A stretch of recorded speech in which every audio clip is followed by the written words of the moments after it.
Good evening. No response.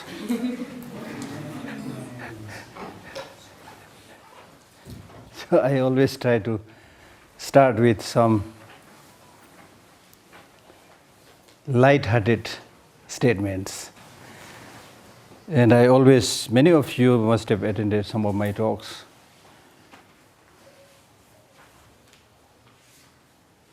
So at the very outset, I would like to mention the point, very important point, that we all want happiness, do not want suffering. That is the starting point. Whatever you are doing, a job or spiritual practice, whatever you are doing, we do it with the wish to have happiness and peace. That happiness and peace also not for just 2 days, 3 days. Long-lasting happiness and peace. That's from where I always start.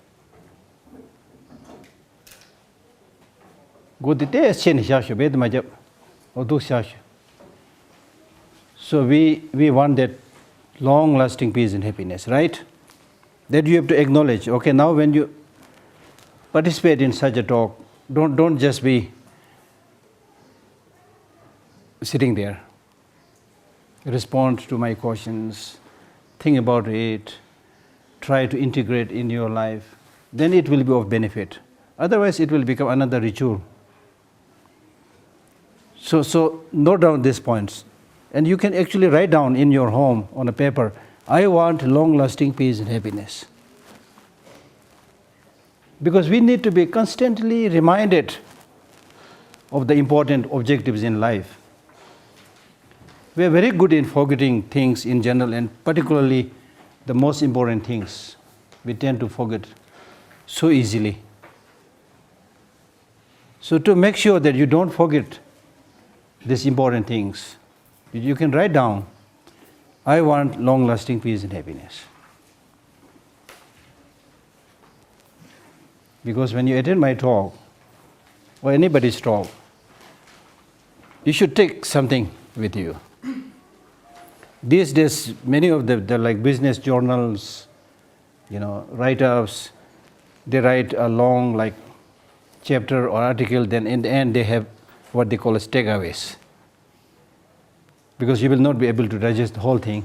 So a few important points you remember, you take away. So write that down. You want long-lasting peace and happiness. Now if you want that long-lasting peace and happiness, which you have agreed, I'm sure you agree. Are you with me? Yes. Not very strong. Are you with me? Yes. So if you want that long-lasting peace and happiness, which you said yes, which is your birthright, the next key question is, from where are you going to get it? From where do you think you are going to get that long-lasting peace and happiness? From where? Your relatives?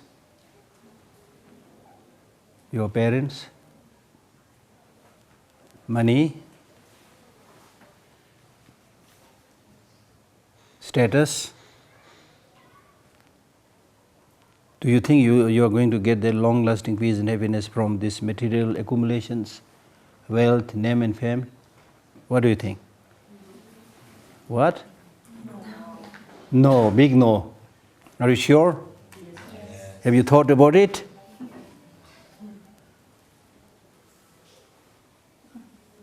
Make this point very sure so that we can make a move. If you are just saying, nah, then for the rest of the days, if you just keep on thinking that my long-lasting peace and happiness will come from my friends, my relatives, my brother, my sister, my wealth, my car, my house, then you will be back to square one. So now you said you don't think you are going to get the long-lasting peace and happiness from your relatives, wealth, name and so forth. Also you need to write that down. Now, there is confusion.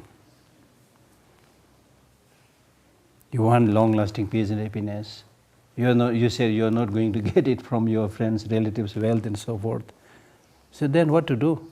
Is there any other way you get that long-lasting peace and happiness? From where else do you think you will get that long-lasting peace and happiness? Is it possible? Number one. It is possible. There's only one who says yes. What do you think? Is it possible to get? I mean, we should. I'm not interested in moving very quickly. I want to say something in which you should digest. So the key question is it possible to get that long-lasting happiness and peace? Yes. It's not that easy. Think a little more. But, of course, in Buddhism we say it's possible. That long-lasting peace and happiness is Buddhahood. But that's not easy. It's not so easy to digest. But let us say that I'm not so sure about the long-lasting peace and happiness, but I am sure that I will get much, much more long-lasting peace and happiness than I have. I can improve, that is for sure. Right? So what are the sources from where you're going to get more reliable peace and happiness? Again, not your parents, not your relatives, not the wealth, not name and fame. You will get that more reliable peace and happiness from where?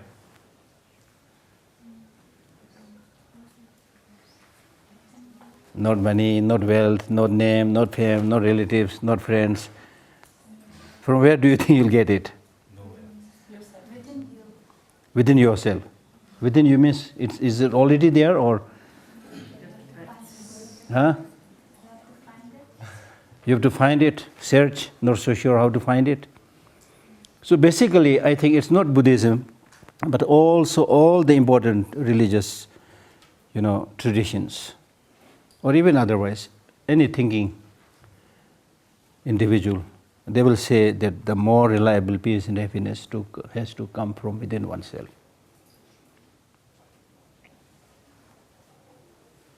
How is it possible? Now you have to explain that.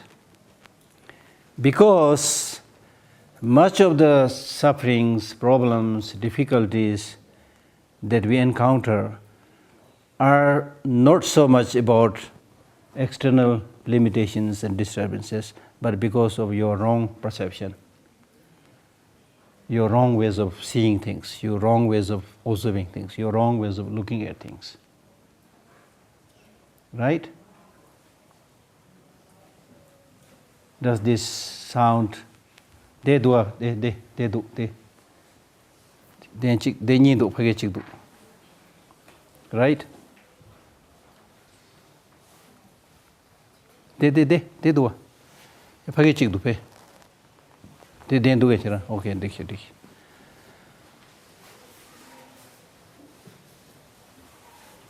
now listen to this very carefully.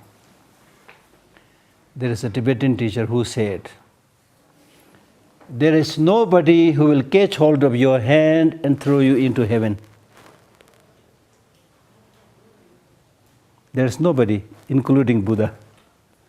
There's nobody, however powerful, qualified they are, there's nobody who will catch hold of your hand and throw you into heaven. Similarly, there's nobody, however mean and bad they are, there's nobody who will catch hold of your leg and drag you into hell. Nobody. Your worst enemy, whoever they are. We think they are the source of all the problem, but they cannot throw you into hell. At the most, they will kill you. They will not be able to throw you into hell. Your happiness, your suffering is in your hand. Therefore, do not cheat yourself.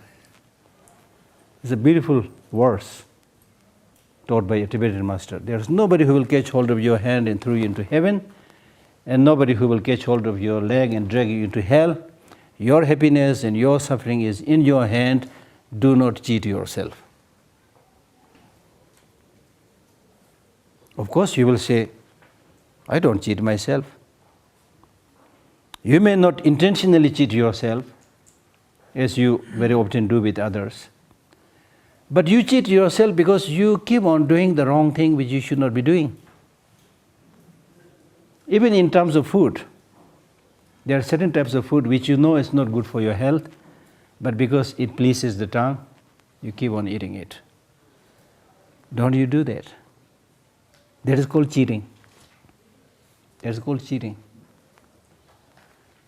Therefore, the Buddhist teaching is basically saying, take good care of yourself for your physical health, for your mental health, and so forth. Right? Because if you educate yourself properly, if you develop that loving kindness, if you develop that compassion, if you develop wisdom and so forth, you will of course be able to take care of yourself efficiently. Like His Holiness Dalai Lama is an wonderful example. Because he studied so hard, got all the necessary qualifications, and more importantly, he has this very strong sense of loving kindness, compassion, bodhicitta, and so forth. So not only he is happy, but he is able to give that peace and happiness to so many hundreds and thousands of people. This is example, living example. Whereas in the ordinary case, forget about helping others. Many of us are unable to take care of ourselves because you are lazy, you are not hardworking, you are not kind, you don't have the wisdom, you don't have the knowledge, things like that, you see. Right? So therefore, of course, we all agreed that we want long-lasting peace and happiness.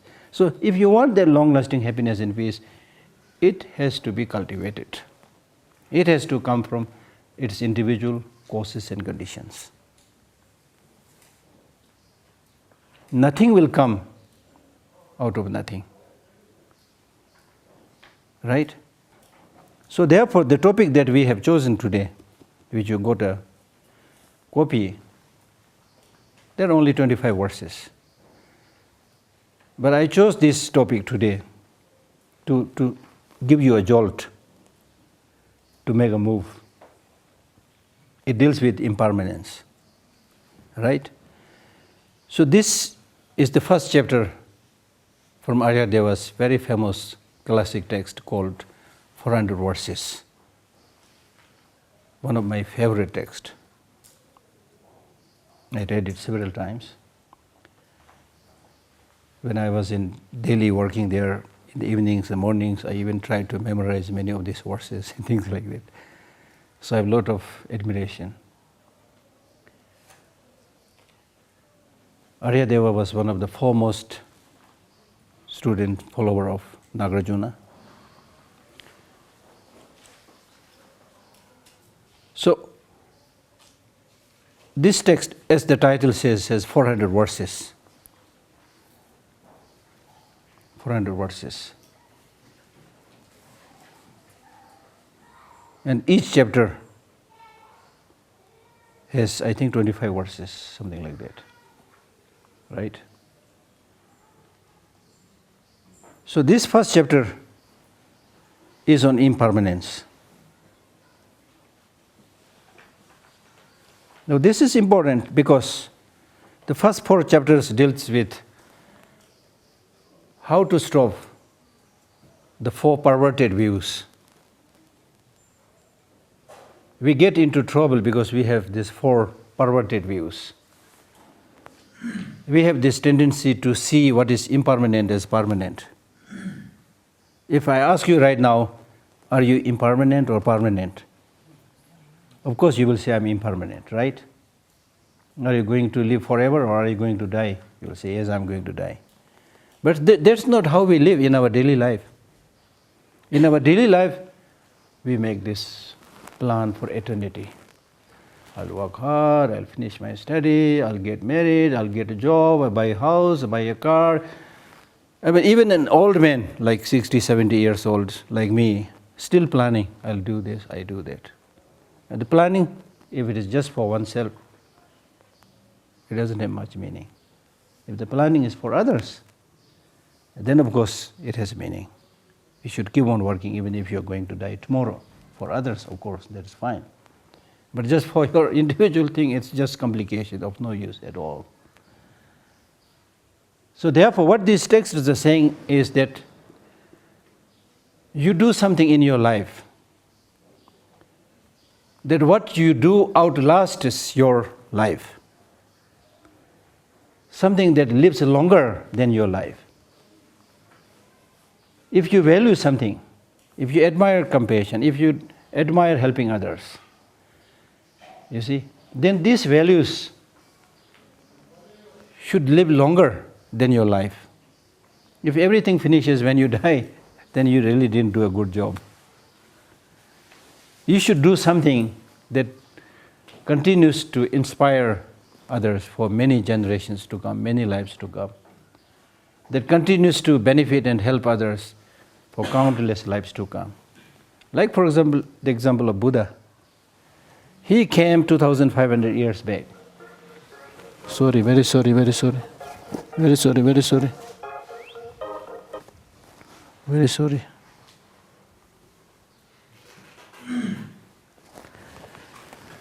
Right? Buddha came 2,500 years back.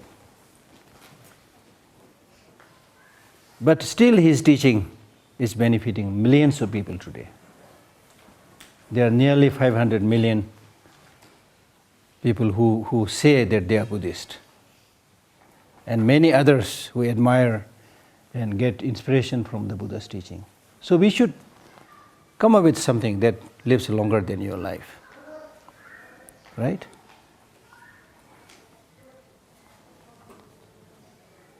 But what obstructs us venturing into such a path is misconceptions of reality, the four perverted views. The four perverted views are seeing what is impermanent as permanent, as I was explaining, and then seeing what is unclean as clean.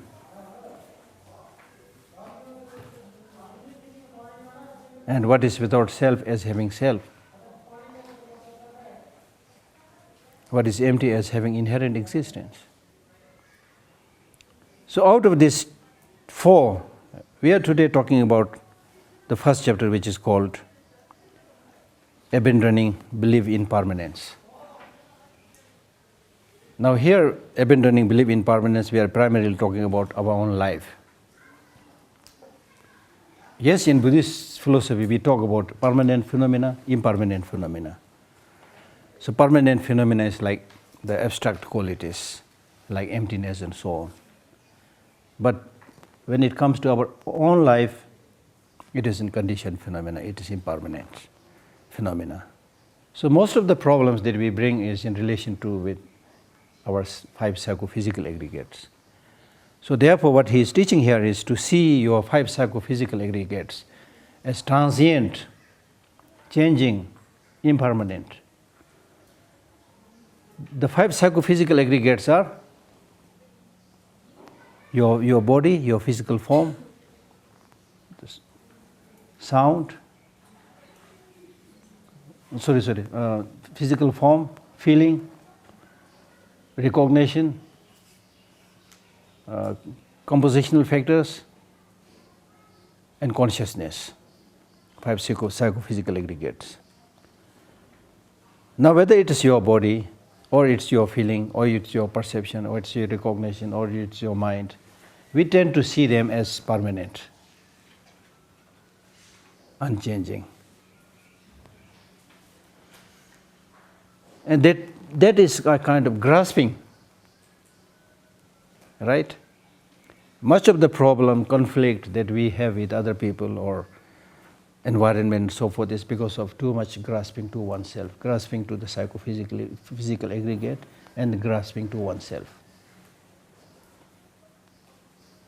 As is very beautifully written by a great Tibetan teacher called Kongthang Tenpe Dome, where he says, Ne korwe dunge yodocho da dangzin doyenji jebe na te tungni jimbe tabzula pyu tardu yonjin bebari.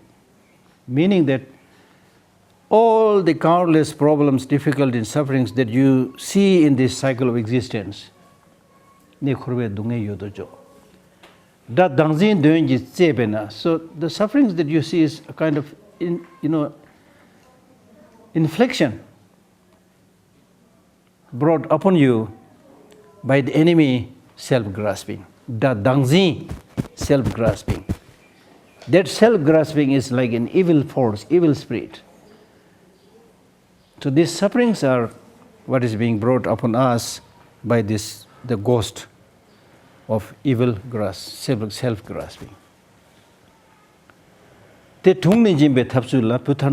So, my children, all of you who wishes to get that freedom, that liberation, what you need to do is uproot that self-grasping. That self-grasping.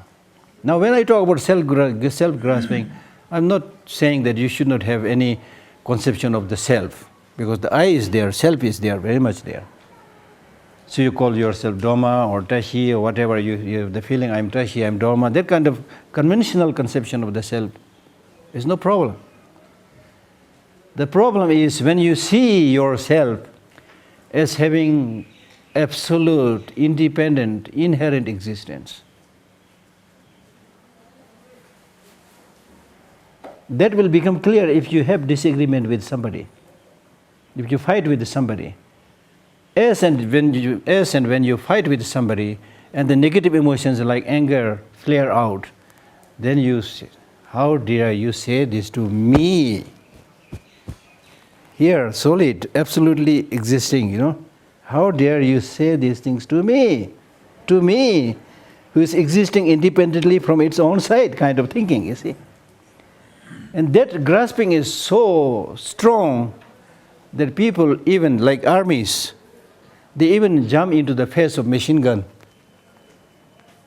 as if nobody can hurt him, nobody can destroy him. Of course he is destroyed, you see. So we become mad and we become like, and there is no room for dialogue, room for negotiation, no room for change. I am what I am, nobody can do anything to me, you see. So that is said to be the source of all the problems that you see in the world. We talk about countless negative emotions like anger, jealousy, hatred, so many negative emotions. The source of all these negative emotions is this tight grasping to oneself, seeing oneself as the center of the world, seeing oneself as existing inherently, independently, you see. And because of this conception, you get angry, you develop hatred, you become arrogant, you look down upon others, there is no sense of humility, you see. That is the source of the downfall of that person. Because that conception is called misconception of the reality. So therefore our target in the long run is to really uproot that self-grasping. But that is not easy. Now here we are kind of talking about emptiness, that kind of a person existing from its own side, that is not there. So the lack of that inherent independent existence of anything is called emptiness. So that is a little bit tough. We'll discuss this later on a little bit. That is a little bit tough. So therefore he says, the tungni jimbe tapsula putardu yon jimbe bachi. Ta yon jang tala che sabe, tuyon tingi rikwe ngaro ni, che rakwe meta dunge ta tung dangme togu rimba mangs. So although the aim is to uproot that ignorance, but that is very difficult, that is subtle. Ta yon jang tala che sabe, it is subtle, very subtle, che sabe, extremely profound. So before you know that meaning, there are other little bit easier and grosser things that you should understand. The grosser level of impermanence, grosser levels of suffering. And then gradually emptiness, selflessness. So there are sequences. So therefore, first of all, even understanding very subtle impermanence is not easy. But first understand the grosser level of impermanence. Right? Now, one thing that I want to tell you is don't get scared when I talk about impermanence and death. Don't misunderstand impermanence. Impermanence doesn't mean just death. Impermanence means change. Change is law of nature. And if you are able to see that change, then what you will be able to understand is that all conditioned things arise by depending on causes and conditions. Because there is a possibility to change. Right? Change. So that's what it is saying is, when we talk about all these conditioned phenomena, nothing can happen, number one, nothing can happen without causes and conditions. Whether it's a bad experience or good experience, if you want to experience the good thing, you need to realize that it will come from causes and conditions. Without causes and conditions, nothing will come. So therefore, if you just sit there expecting that good things to come without cultivating the causes and conditions, you will never get it.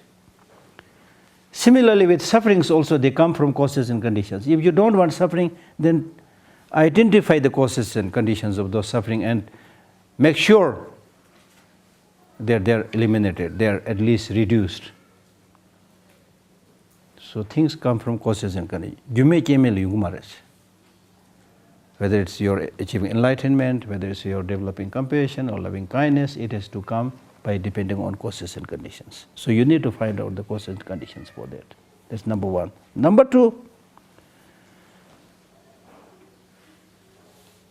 the cause. Number one, we decided it has to arise from its causes and conditions. The cause also must be a favorable cause and condition. Concordant causes, as we say, not inconcordant causes. Right causes, right conditions, not any other cause and condition. Right? For example, this is also impermanent, this is also cause, this is condition. But if I expect this, water bottle producing a baby, it will not be able to do it because it is inconcordant causes. Similarly, if you plant rice seed and expect mango tree, it will not come because they are inconcordant causes condition. Number second. Number three, even if it is the right cause and right condition, but just one cause and condition cannot produce things. It is dependent on many causes and conditions. Like when you plant a seed, it needs moisture. If you just put moisture, water and water, no sunshine, nothing, it will get decayed. It will get decayed, right? Right? So you need water, you need warmth, sunshine, and you also need, you also of course need the seed, and you also need the soil. So many things, and also air. So even when you plant a tree, if you're somebody who knows how to plant, then you need to take causes of all this. Some years back in the library, we planted some flowers. But many of us don't know how to plant flowers. So we just brought the soil, It didn't have really much fertility. We just had the soil and then planted that, sapling there, and then put water and things like that. And then we keep on putting water. So one day there was an Australian lady, she came, she was helping us. She brought one bottle, bigger bottle of water, and she opened the lid and put it upside down. And then I said, don't touch it until I come from Delhi. She was visiting Delhi. So she was away for Delhi like 2-3 days, something like that.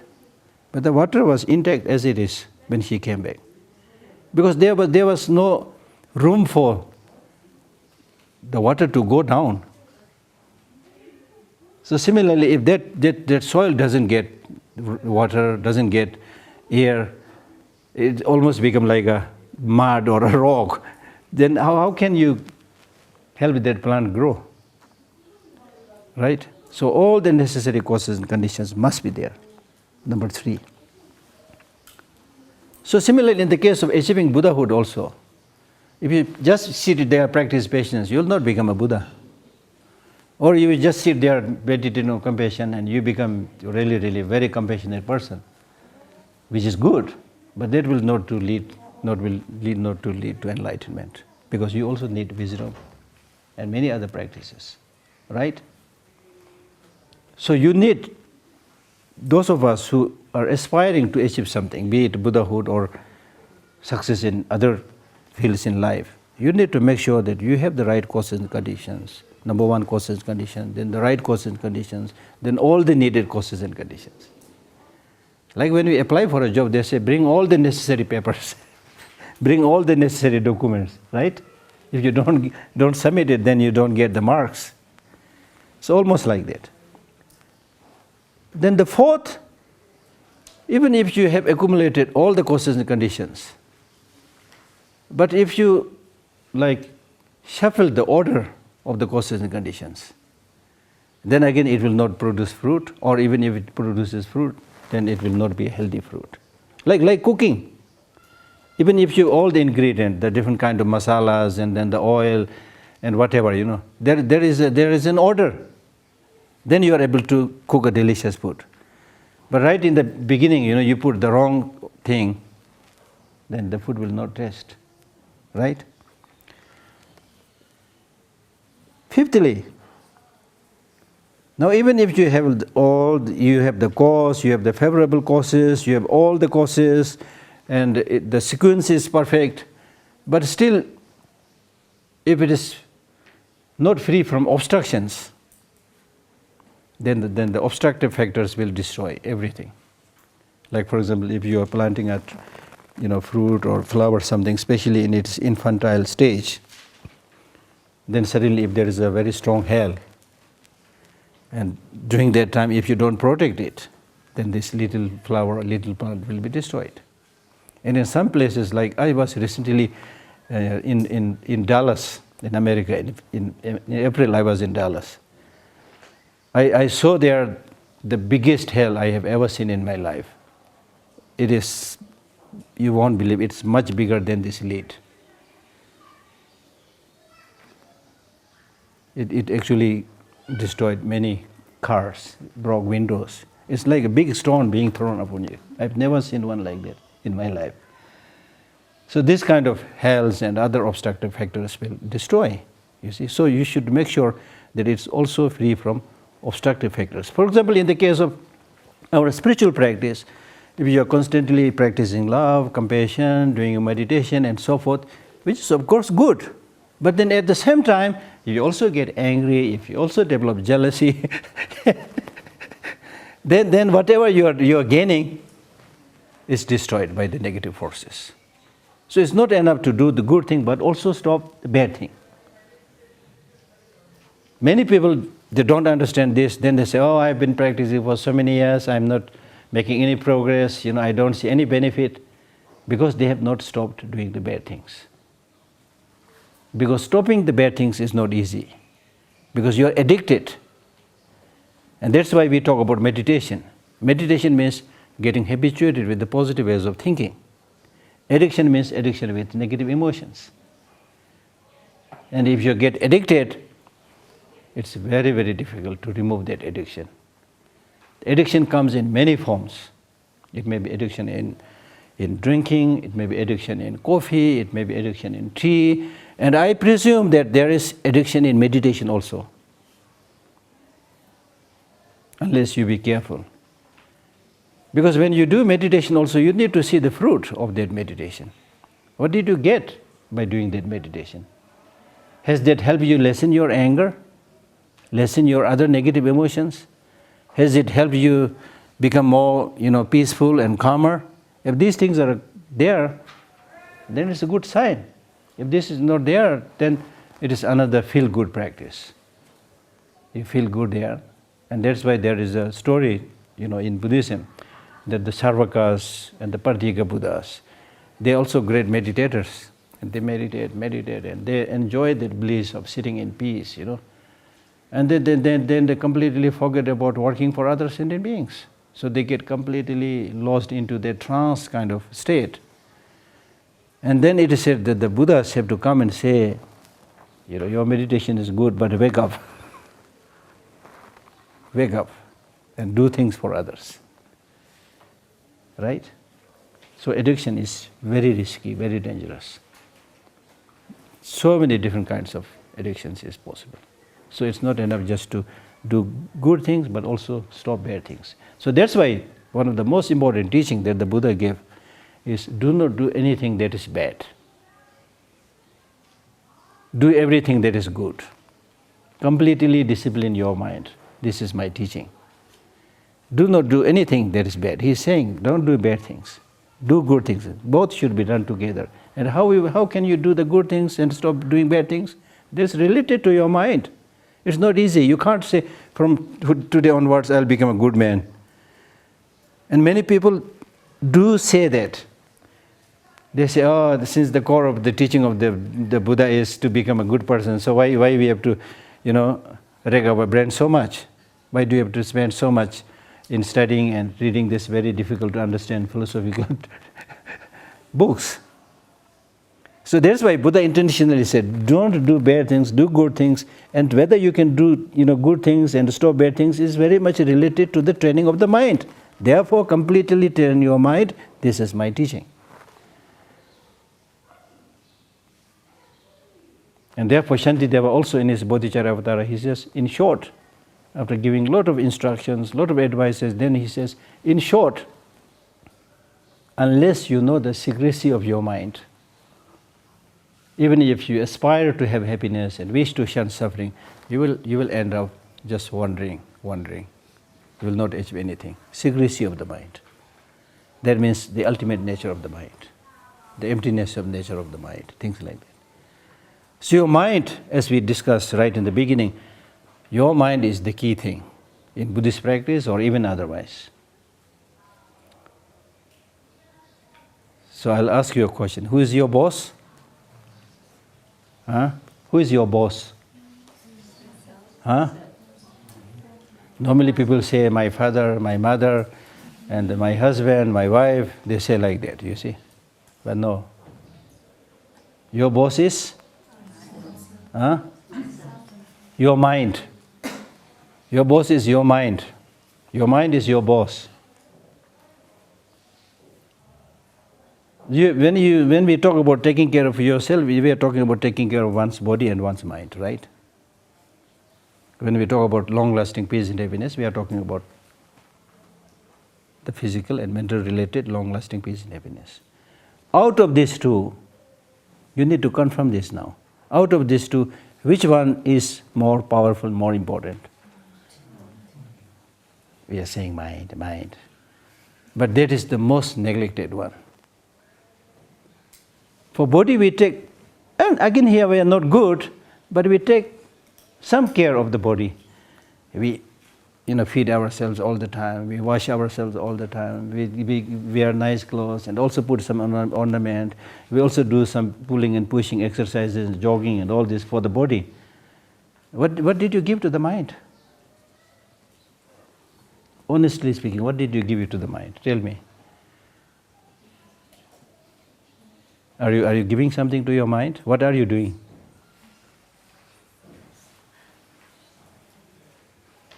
That's the problem. The most important thing. Your boss is your mind. And the boss is starving.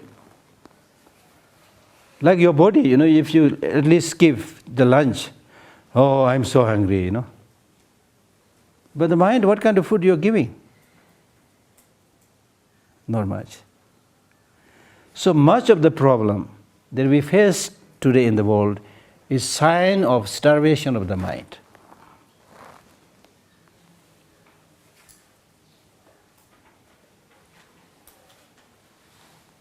Or because the mind is getting the wrong food, the food of anger, food of jealousy, food of hatred.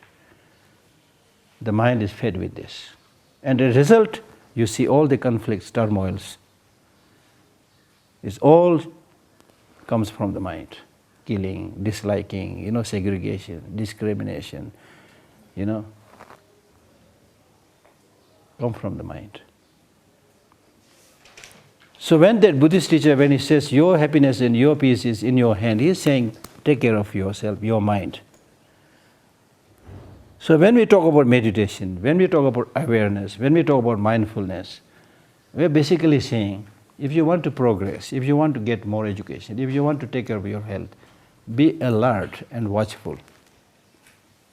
Are we watchful? Are we alert? Are we mindful? Be mindful what you are saying, what you are doing, where you are going, and judge whether you are doing the right thing or the wrong thing. The presence of mind must be there all the time. That way you will be able to take care of yourself. That way you will be able to learn. You see? Like we see the same thing again and again, but we actually have not much knowledge about that same thing, be it a plant, be it a person, because we don't have that alertness, the wish to know things. If it is there, then the whole world is an example. The whole world is a teacher. Nature is a teacher. Nature is an open book. Nature is full of instruction. You don't have to just read books. Everything is a learning experience. If you have that wakefulness, Buddha or Buddh in Hindi means somebody who is fully awake. When we call the Buddha somebody who is fully awake, it also has the implication that the rest of us are not awake. We are sleeping. Of course you will say, I'm not sleeping, I'm attending Geshe Lhakdor's talk. Yes, physically awake but mentally still more or less sleeping. So wake up. The wake up must be there. Alertness must be there. Mindfulness must be there. Just like small children, small kids. They are quite alert. They enjoy almost each and every moment. They cry, they are happy, they are not happy, but very, very, very, very open. Even if they got just a toy, small toy, broken toy, that is their world. They will play with it, they are completely into it. But when we grow up, we are not into anything. We are doing something here, a little bit there, and you look like a lost person, not happy with anything, you want more, you don't realize the good things that you have, you're always looking outside, grass is greener on the other side, I should go to America, I should go to Europe, I move to that place. You're never happy anywhere, you see. So therefore it is really, really important to, first of all, to appreciate all the good things that you have. Right? So mindfulness. So out of this many kind of mindfulness, one of the most important mindful practices is mindful of the state of your body, your feeling, your perception, your recognition, your mind and so forth. Right?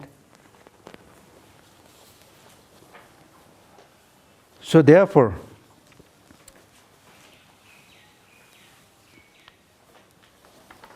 if we read the first verse, I plan to finish 5 verses every day. So we have 10 minutes. So now, in this case, we are fighting against the grasping of permanence. Grasping of permanence, that is our enemy today. Okay? Because in reality, things are conditioned, right? So therefore, impermanent. So therefore, you should understand that, remember that, and see the grasping of conditioned things as permanent as a wrong conception.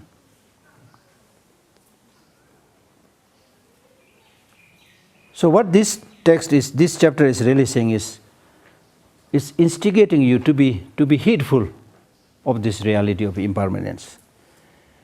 Because if you understand this nature of impermanence in general, and particularly the death and so on, it will shake you from within. Otherwise, we will never make a move. So therefore, the first teaching that the Buddha gave after he got enlightened was impermanence. The first teaching that he gave was on impermanence. Because the first teaching that he gave was on the Four Noble Truths, right? Out of the Four Noble Truths, the first teaching that he taught was truth of suffering. And when he was teaching the truth of suffering, the first feature of the truth of the suffering is impermanence.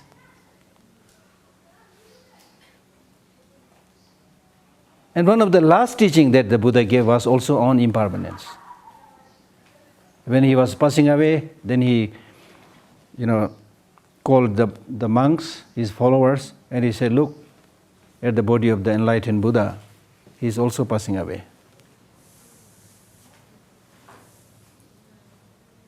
There's nobody who will not die. He wanted to give that. Why this is important? This is important. Especially if you understand this in its deeper sense. You need to do a little bit thinking.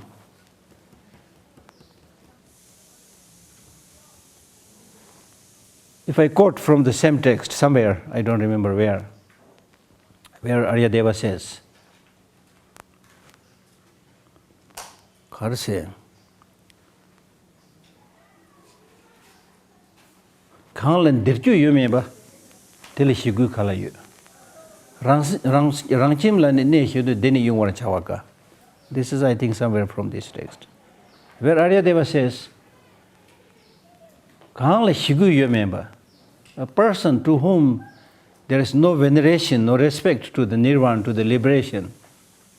Sorry, it's a person who is not disgusted with this suffering of the samsara. Khanlan dirju yume ba. A person, one who is korban dile kyowa mewa, one who is not fed up with this cycle of existence, that person will never develop respect and veneration to nirvana liberation. And they give the example by saying, Rangchim la nene shundu dini yung war chawaka. For example, if you are, living in a particular house or home where you think everything is okay, you will not aspire to move to some other house or some other place because you are fine with that house. I'm fine, I'm okay, this place is nice, the environment is nice, so I'm going to stay here. You will not plan to move to America or Europe or things like that. Rangchim la nene shundu, rangchim la kipo yun dehi yuna, dini yung war chawankas. Will not move from that place. So this is our state. Although we say, oh, samsara, just for the sake of saying, we say, oh, this is samsara. But we are basically feeling samsara so far is okay, I'm enjoying. So long as you have that attitude, that feeling, it is impossible to think about moving from samsara, moving towards liberation, enlightenment. That is not possible. Right? Right? So therefore you need to see the limitation of the samsara, cycle of existence, the sufferings, the real sufferings. And once you understand that limitation, then you will hopefully develop some aspiration to come out of that samsara. So it is for that purpose. So the first verse is really instigating you and asking you to be heedful, to make continuous effort in the path to liberation by remembering the death. By remembering the death. So the first verse says, if those whose Lord is death himself, ruler of the three worlds, without a master, sleep soundly like true vanquishers, what could be more improper? So both this Tibetan verse and also English translation is not that easy to understand. But it's basically saying, whoever you are, if you are controlled by that death, that means whoever you are, if you are somebody who is subject to death, the death which is ruler of the three worlds, the death itself has no particular master to make him stop, not to die and things like that. So long as you are under the control of that death, then you will die. Because that death is controller of the three worlds, means in whichever of the three worlds you are born, you are going to die. So that way you are controlled by that death. And without a master, The death itself is no master saying that, okay, you don't make people die, Nobody controls it. So this is your state. You are controlled by this horrible death, who is the Lord of the three worlds, who is really the master, who has no other master. If you are controlled by that death, but still, as if you are not controlled by the death, if you sleep soundly, like true vanquisher, means like a Buddha, like somebody who has really seen the truth, like a Buddha, or somebody who has achieved nirvana, liberation, then he says, what could be more improper? Like, for example, if somebody says, Geshe Lhakdor, you will be killed tomorrow. I get this message, 100% you will be killed tomorrow. Then if I say, okay, no problem, I'm ready, I'll not say that. I will be horrified, what to do, where to run away, how to seek support to fight with that enemy. I will not get a wink of sleep tonight, unless you are somebody who is highly realized. Because life is dear to all. It's interesting to notice that people don't want to die. Why, I don't know. I've seen people who are really leading a very, very difficult, miserable life. Hardly anything to it, but still they want to live. That's the way things are, you see. So life is dear to all, nobody wants to die, however difficult the situation is. So therefore, it's but natural that it's but natural that we all want to live and nobody wants to die.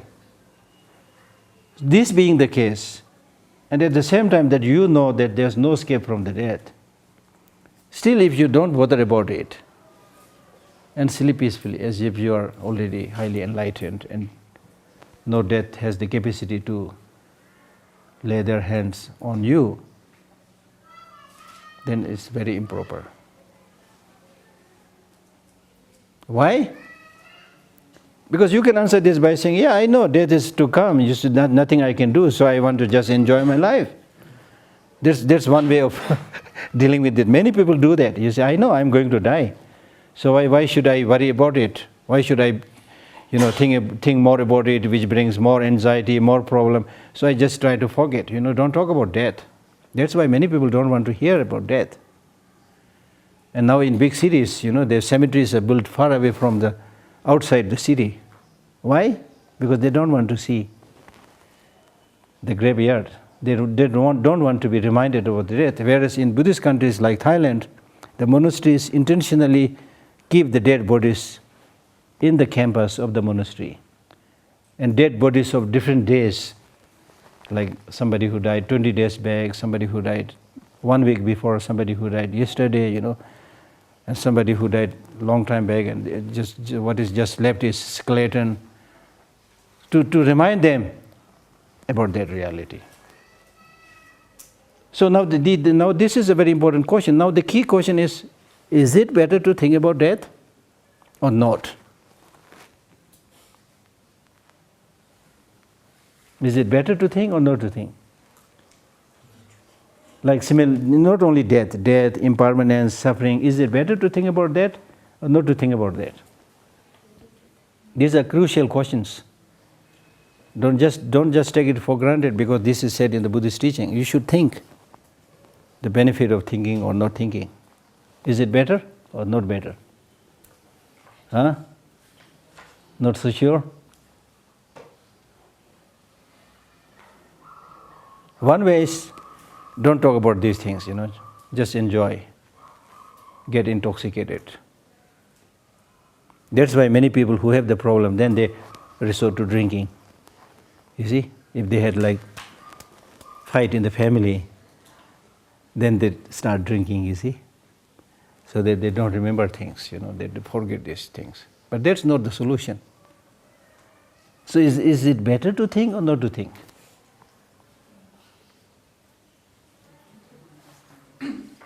Huh? Better not to think?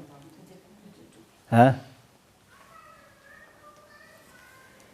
According to the Buddhist teaching, of course this text is saying think about it. It's a reality. You cannot just close your eye to the reality. Even if you close your eye, death will come. Like for example, if you are flying to America tomorrow, is it better to confirm your ticket or just leave it? Tomorrow is, I'm not so sure. Just enjoy right now. Don't confirm it. Don't even buy the ticket. Don't book the ticket, and just go to the airport. Will you get seat? Huh? No. Of course, it is better to plan. So similarly, death means going to somewhere else. Death means making a journey. So when you make such a journey, you need some preparation, some planning. Like for example, in our regular schools, in universities, we study. Why do we study? Why do we study? To get a job. What else? To get better prepared for life's journeys. Right? Something like that. So similarly, planning. And in today's world, people talk about 1 year planning, 2 year planning, 5 year planning. In Buddhism, we talk about many lives planning. So we are making many lives planning. So planning means if you realize these inescapable realities and prepare accordingly, then on the day when you die, you will have no fear, number one. And we'll talk about this later on. You will have no fear at all. And number two, you have equipped your mind in such a way that your journey will be very smooth. How is it? I'll give you an example. For example, in the day you can do two things. One, you just go to see His Holiness Dalai Lama, you go to the temple and pray for the well-being of everybody, cultivate a peaceful mind. That's one way you can do in the day. Another way is you be nasty, fight with everybody, take advantage of others, try to exploit others. You do that.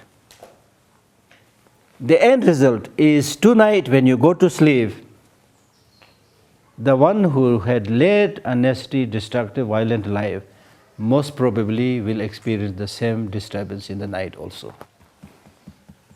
The one who had went to see His Holiness, the temple, and be good, it's almost sure that that person will have more peaceful, happy, relaxed sleep. So this is example how your mind makes a difference. So we are not just ऐसी हवा में बात नहीं कर रहा हम लोग.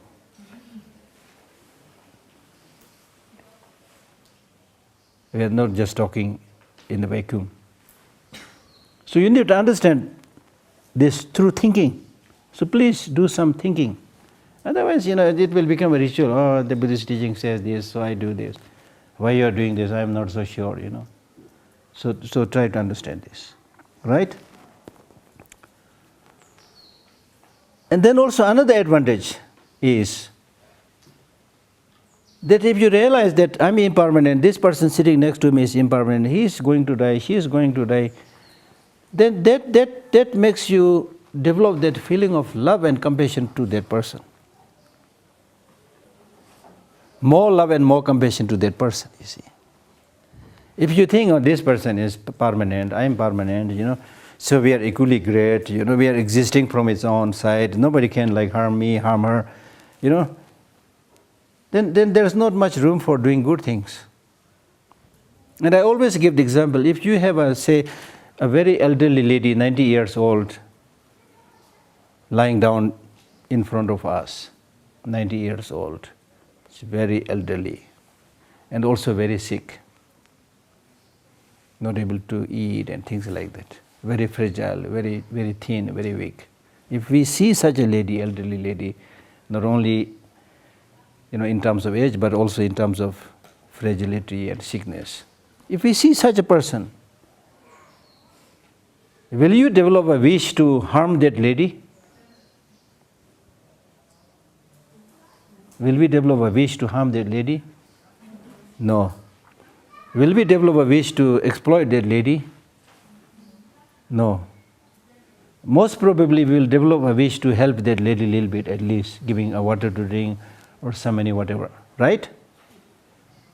Clear? Why? Why don't you harm that old lady? She's so ugly. She's dirty and sick. You don't like to see dirty things. You don't like to see ugly things. Why don't you harm that lady? It's nothing but natural that when you see that suffering, that vulnerability, naturally the human nature makes you develop that feeling of concern, sense of responsibility, love and compassion, and you will not think about harming or killing that old lady. Because you have seen very clearly with your naked eyes, you have seen very clearly the problem of that lady. So you will not harm that lady. You will instead help that lady, right? Similarly, this is a more vivid example. Similarly, if we go a little bit deeper, a little bit more insightful, and understand the suffering nature of everybody, we are not so different from that old lady. We are subject to sickness, we are subject to death, we are subject to illness, we are subject to all kinds of ups and downs. Everybody has one or the other problem. If you take a little bit more time, like it always happens, you for the first time, if you meet your long lost friend, then for the first few, or somebody else, for the first few minutes or something, the initial conversation will be pleasantries, as we call it, pleasantries, saying nice things. How are you? I'm perfectly okay. You are also perfectly okay. Everything is okay. So spend a little bit longer time and speak a little bit more. Then they start sharing the problems, difficulties they have. And I have seen this very clearly. Once I was, accompanying one of the leading Tibetan doctor, Dr. Wangyal, who is no more now. The medical center wanted me to go with him as the translator. That was many years back when I was studying in the Institute of Buddhist Dialectics. So we were visiting the 4 Scandinavian countries. So I was helping that physician, that doctor, dispensing the medicine and things like that. So when the patients, when they come for the checkup with the doctor, so in the beginning when they come, they all looked healthy. Everybody's wearing smart dress and nice makeup and the shoes making sound, so like really nice. But when they sit in front of the doctor and the doctor starts diagnosing the pulses and things, asking the question, almost everybody has 3-4 different physical illnesses. So that's life, you see. So once you understand that fragility, that suffering, that problem, that limitation of each and everybody, then whether you know somebody or not, else and when you see, you can fathom that this lady, this young man, this young woman looks all right, but of course I know he's another human being, he has his problems, difficulties. So you will develop more kind of sense of responsibility, more loving kindness and so forth. Right? And that's why His Holiness the Dalai Lama says, like, the ordinary people like us, we are unable to, the clear indication that ordinary people don't have the real compassion is that when we see somebody who is really poor, destitute, then we develop some kind of concern. We give some money or some food, things like that. But when we see somebody who is in the higher ladder of the, rung of the ladder, like a Hollywood actor, actress, or Bollywood actor, actress, or famous president, prime minister, then there's no sign of compassion to these people. Instead, we'll say, how nice if I'm also one of those. And you will even try to get his signature. Oh, I got the signature of Michael Jackson. Oh, so happy. You see? But in reality, these celebrities, these people who are in the rung of the higher ladder,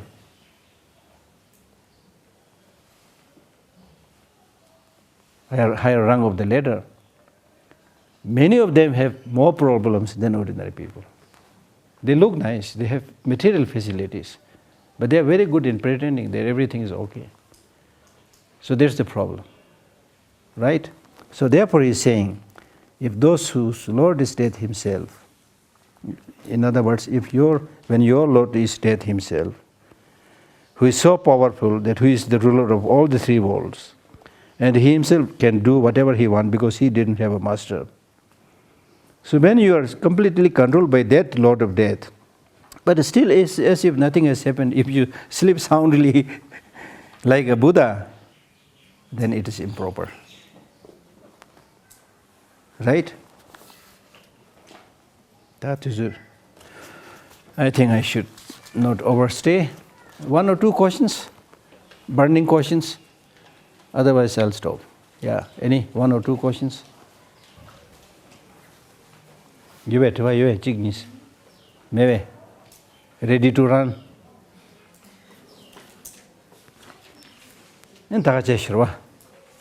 We should stop before you are completely tired. Otherwise you will not come tomorrow.